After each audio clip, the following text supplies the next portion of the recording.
Le DAF Fresh Morning, c'est 104.5 tonnes de bonne humeur. Tous les matins sur Urban FM. La meilleure radio de la capitale. La meilleure radio de la capitale.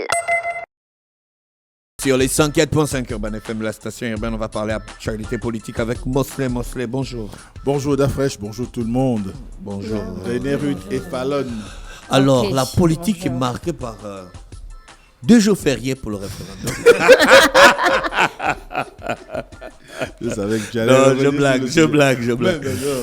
La Mais politique, c'est un ça aspect peut. important aussi. Hein. Mais est-ce qu'on parle de politique dans le cas du référendum? Est-ce que c'est de la politique? C'est de la politique, puisque en bout de chemin, c'est une élection. Et on parle évidemment de. Tu sais que ce sont Une élection ce sont les référendaire. élections qui donnent du rythme à la vie politique. Et lorsqu'on est dans l'élection, on est nécessairement en politique. Et à partir de cet instant. L'élection des chefs de classe, on est dans la politique. Oui! Mais le chef de classe, pour se faire élire, il prononce un discours, non? Il fait la campagne. Ouais. Ouais. C'est une manière de gérer une classe. Et c'est de la politique, parce qu'on y apprend comment on procède pour pouvoir convaincre les autres à vous soutenir ou à adhérer à votre vision ou à pouvoir intégrer ou du moins votre aspiration, tu vois un peu. Donc, à partir de cet instant, on est nécessairement dans une situation d'engagement politique qui ne dit pas son nom. C'est vrai que l'échelle est différente. Ouais. Alors, comment les choses avancent? Alors, quand on regarde un tout petit peu, on voit bien que tous les états-majors aujourd'hui sont sur le terrain. Depuis une semaine, on voit bien les lancements de campagne du oui et du non. Vous savez qu'il y a 2 tendances. Vous avez la tendance du oui et vous avez la tendance du non. Et les candidats pour la tendance du oui sont sur le terrain, tout comme ceux du non. Et on constate qu'il y a également un certain nombre de mécanismes qui ont été mis en place pour permettre à ce que l'ensemble des acteurs puissent plus ou moins parler de cette actualité, notamment aller sur le terrain, aller dans les médias, notamment la presse publique. Quand vous voyez un tout petit peu la haute autorité de la communication qui a mis en place une commission chargée de l'égal accès des acteurs politiques et des regroupements aux médias publics et ils organisent des débats actuellement. Et ces débats-là ont pour vocation à mener aussi bien les tenants du oui que les tenants du non à pouvoir convaincre les potentiels électeurs, du moins les Gabonais, qui iront s'exprimer le 16 sur nous sommes en faveur ou pas de la proposition de constitution qui est soumise à votation, ou encore pour voter pour le oui, comme on le dit simplement, voter pour le oui ou pour le non, sachant que le oui a un bulletin vert et le non un bulletin rouge. Donc, dès cet instant, tout le monde aujourd'hui est sur le terrain, tout le monde essaie un tout petit peu de pouvoir aller dans le sens de créer cet élan, cet engouement qui va faire que un camp ou un autre finissent par avoir raison sur la capacité d'adhésion des populations. Et c'est qu'on peut constater que de nombreux calibres, des acteurs politiques d'une certaine envergure sortent quand même, sont un peu partout. On a par exemple le coordinateur national pour le oui, qui est le Premier ministre de la transition, Raymond Donsima, qui fait une tournée à travers le pays pour essayer un tout petit peu de diviser avec les populations des différentes régions de notre pays. Il y a également le camp du non, qui a certes à plusieurs têtes, en l'occurrence Alain-Claude Bilémizé, Pierre-Claver Manga Moussavou, vous avez Jean-Rémy Yama pour ce qui concerne la société civile.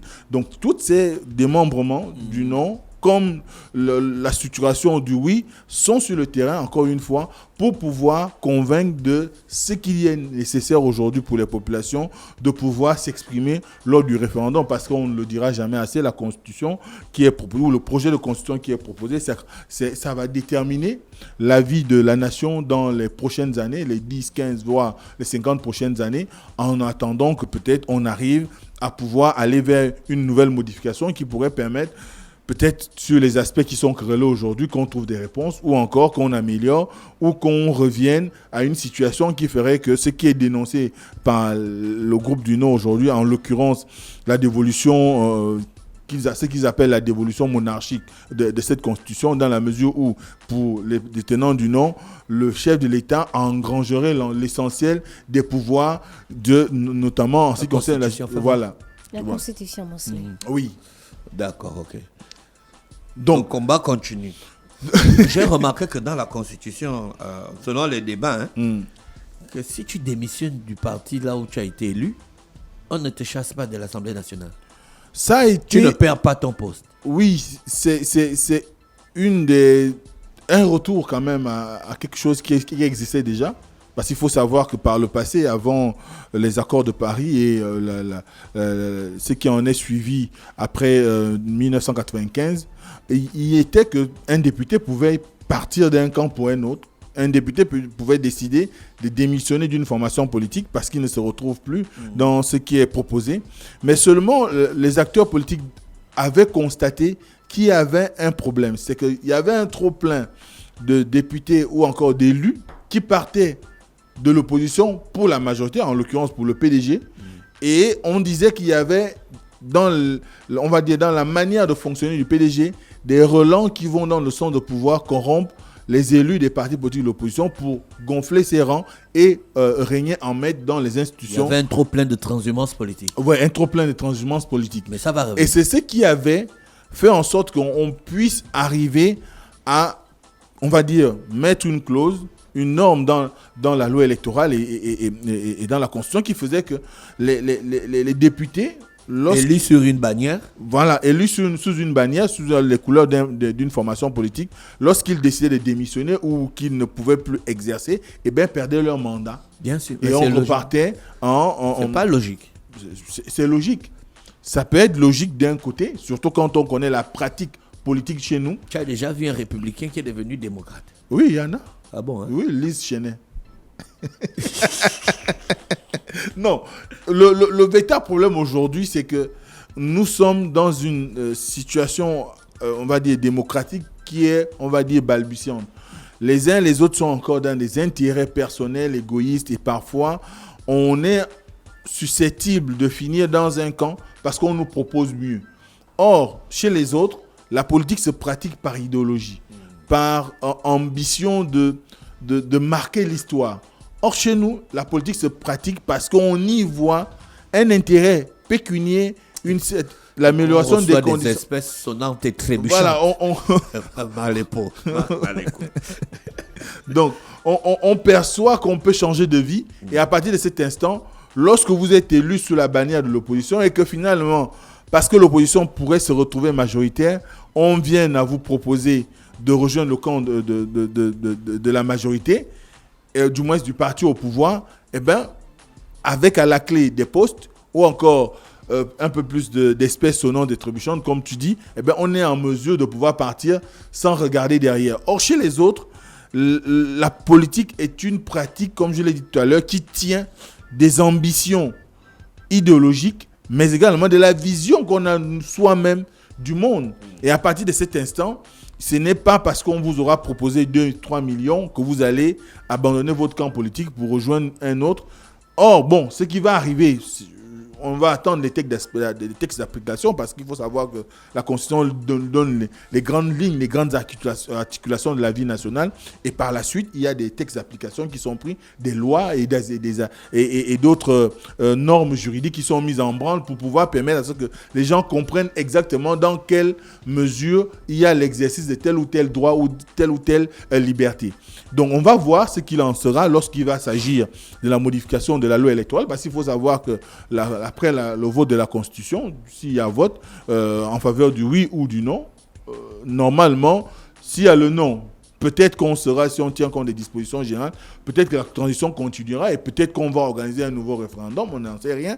Mais ce qui est sûr, c'est qu'aujourd'hui, si il arrivait que la Constitution elle est favorable, du moins le oui est favorable, eh bien, ce qui va arriver, c'est qu'on va aller à une nouvelle étape, celle qui est de pouvoir modifier la loi électorale. Parce que celle qui est en vigueur en ce moment, beaucoup la contestent d'ailleurs, et même le fait qu'on ait décidé de permettre à ce que ce soit le ministère de l'Intérieur, consacrer le ministère de l'Intérieur comme l'alpha et l'oméga de l'organisation des élections politiques dans notre pays, mais il peut y avoir des changements, qui sait, lorsqu'il s'agira de mettre en œuvre la loi électorale, et à partir de cet instant, on aura une autre lecture. Mais toujours est-il qu'aujourd'hui, ce qui compte, c'est que le terrain est fortement en ébullition. Si vous regardez l'actualité, vous constaterez que les journaux télévisés sur les chaînes de télé et même voire sur les radios d'actualité sont au-delà d'1 heure aujourd'hui. Parce que l'actualité est dense. 1h30. Ah, vous parlez de Gabon Télévision ? Voilà, 1h30, parfois 1h45, ça veut dire qu'il y a une abondance en termes d'actualité. Si on regarde aujourd'hui, peut-être des statistiques pourraient nous donner 70%. Les partisans du oui, ils sont chauds, hein? Oui, ils sont chauds. Il y a une grande il faut reconnaître qu'il y a une grande mobilisation du oui. Et vous verrez que aussi bien les associations que les partis politiques, que les individus. Moi, j'ai même vu un individu qui fait des encarts publicitaires à travers Libreville. Ça veut dire qu'ils ont mobilisé énormément de ressources, que ce soit des ressources financières ou humaines. Les partisans du non disent qu'ils n'ont pas eu le pognon. Une vidéo a circulé sur les réseaux sociaux. Mais je pense que ça peut être une certaine autre personnalité qui disait qu'ils n'ont pas eu l'argent. Ça pourrait être une vérité, parce que ça pourrait, si ça sort de la bouche de vous, pour ne pas le citer, Pierre Claver Manga Moussavou, c'est sûrement que c'est une vérité. Mais non, on n'en sait rien. L'argent pour faire la campagne.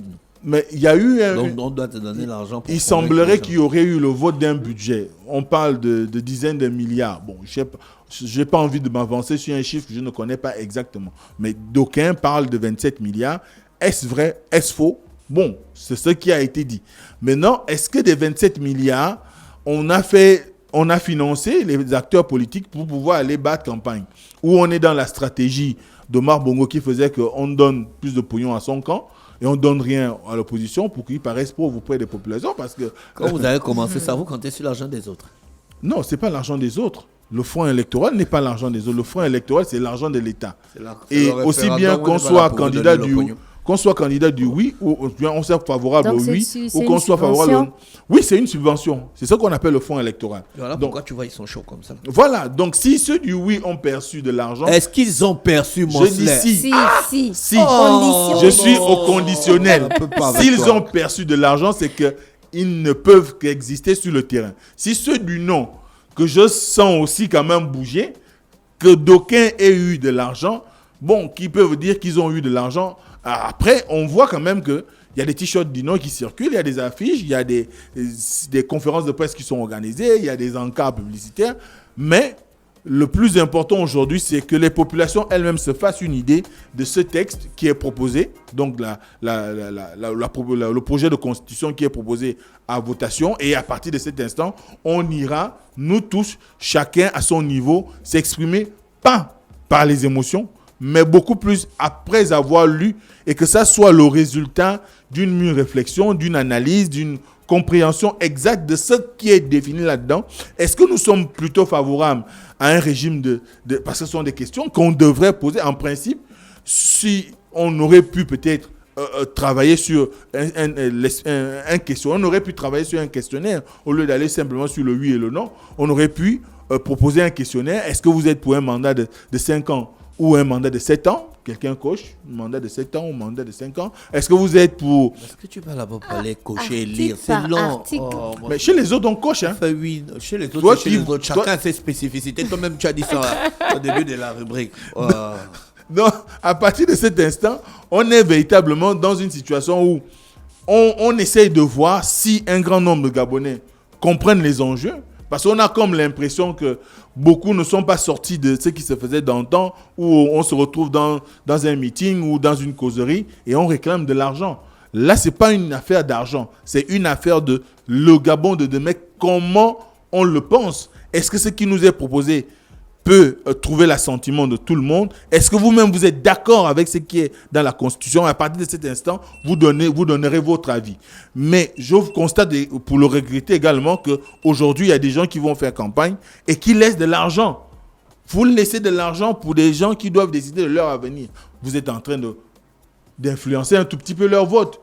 Donc, quand on sait que au Gabon, lorsque vous avez un document comme celui-là, si on fait un sondage aujourd'hui, je ne pense pas que 60% de la population gabonaise a déjà eu à lire entièrement ce projet de constitution. Donc à partir de cet instant, il est nécessaire que les gens comprennent qu'il ne s'agit pas d'une élection à un enjeu individuel ou à un mandat électif. Il s'agit de l'avenir de notre pays.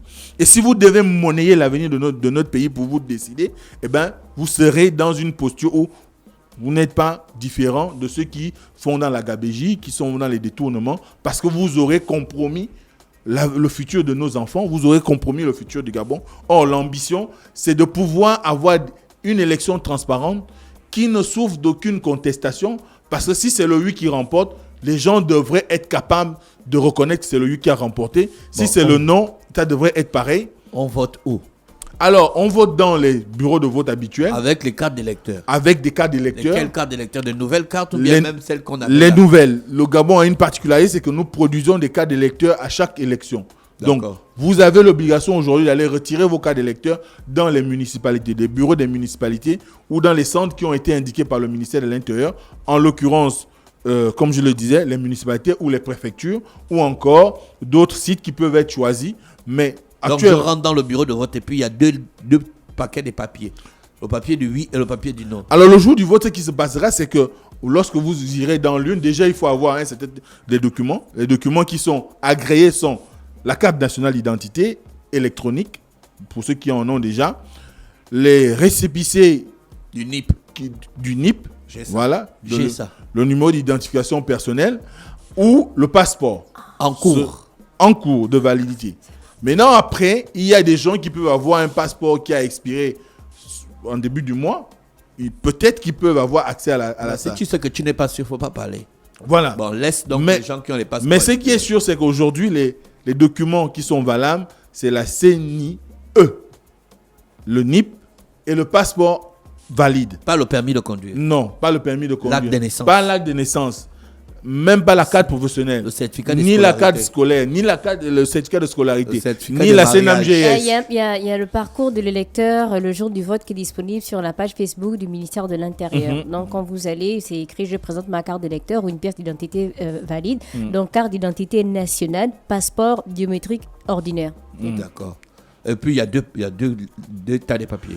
Et puis, quand vous arrivez devant les scrutateurs, donc ceux qui gèrent le bureau de vote, vous aurez un bulletin vert pour le oui et un bulletin rouge. Alors, vous ferez le choix dans l'urne, soit c'est le vert ou le rouge. Si vous mettez les deux, le bulletin est considéré comme nul. Voilà. Ou si vous ne mettez rien et que vous envoyez une enveloppe vide, c'est aussi nul. Est-ce que l'urne est transparente? Transparent, non. Mais je ne sais pas s'ils ont... Comment ça? Transparent. Les urnes ne sont pas transparentes. Ah, l'urne, oui. L'urne est transparente, oui. Je me suis embrouillé avec un peu l'isoloir. Non, l'urne est transparente. C'est une condition qui est établie. Donc, vous verrez nécessairement votre ticket tomber dans l'urne. Ensuite, il y a que les gens doivent comprendre que c'est une nécessité aujourd'hui que nous allions nous exprimer nous tous. Que nous soyons favorables ou pas. Que nous ayons été lésés ou pas. Que nous ne croyons plus au Gabon ou pas. Ou bien, à partir de cet instant, il est nécessaire que chacun d'entre nous, en fonction de ce qu'il pourrait reprocher ou ce qu'il pourrait aimer, aille s'exprimer dans les urnes. Il ne servira à rien de dire les résultats ne vont pas changer. Mais la question n'est pas sur le changement des résultats, la question est sur l'expression. Parce que même si le oui venait à l'emporter, si nous avons un corps électoral de 700 000 électeurs, et qu'il n'y a que 100 000 personnes qui vont voter le 16, cette élection, elle va souffrir d'une certaine légitimité. Parce qu'elle ne représentera pas le suffrage qui devrait être exprimé. Donc, il faut que les gens se déplacent massivement dans les urnes, aller voter. C'est une nécessité pour décider en faveur du oui ou du non.